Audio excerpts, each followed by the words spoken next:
नंदी कैसे बने भगवान शिव के वाहन? पुराणों के अनुसार नंदी असल में शिलाद अराशी के पुत्र थे और शिलाद अराशी थे ब्रह्मचारी। दरअसल हुआ यूं कि ब्रह्मचारी व्रत का पालन करते करते शिलाद अराशी के मन एक भय बैठ गया। भय था कि बिना संतान उनकी मृत्यु के बाद उनका वंश समाप्त हो जाएगा। इसलिए उन्होंने अपने वंश को आगे बढ़ाने के लिए एक बच्चा गोद लेने का मन बनाया। मन तो आर्षि शिलाद ने बना लिया, लेकिन दुविधा यह थी कि आर्षि ऐसे बालक को गोद लेना चाहते थे जिस पर भगवान शिव की असीम कृपा हो।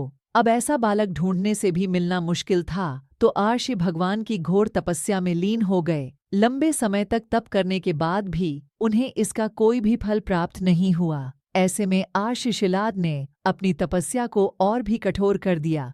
काफी समय के कठोर तप के बाद आखिर भगवान शिव प्रसन्न हुए और उन्होंने आर्षि शिलाद को दर्शन दिए। भगवान शिव ने शिलाद ऋषि से कहा, मांगो, क्या वर मांगना चाहते हो? ऋषि शिलाद ने अपनी कामना भगवान शिव से जाहिर की। भगवान शिव ने शिलाद को पुत्र का आशीर्वाद दिया और वहां से चले गए।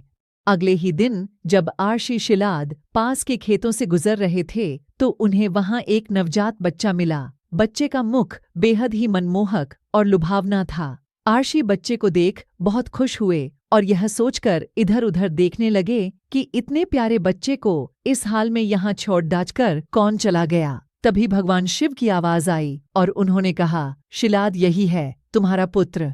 उसे अपने साथ अपने घर ले आए और उसका लालन पालन करने लगे।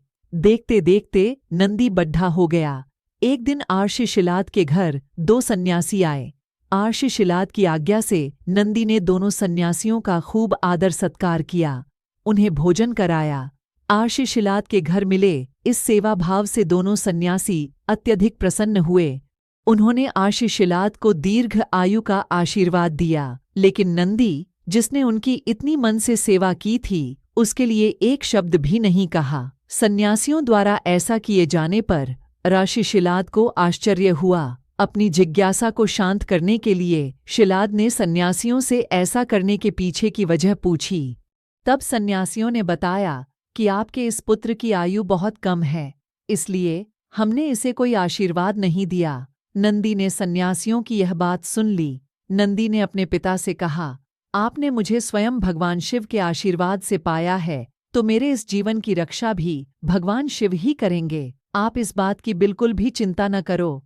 इतना कहते हुए नंदी भगवान शिव की आराधना में लग जाता है। अपने पिता की तरह ही नंदी ने भी भगवान शिव को प्रसन्न करने के लिए कठोर तप किया। फलस्वरूप भगवान शिव प्रसन्न हुए और नंदी को बैल का मुख देकर अपना सबसे प्रिय और वाहक बनाया। इस प्रकार नंदी भगवान शिव के सबसे प्रिय वाहन बने और समाज में उन्हें पूजनीय स्थान भी मिला। यही वजह है कि भगवान शिव की आराधना से पूर्व उनके प्रिय नंदी की पूजा की जाती है।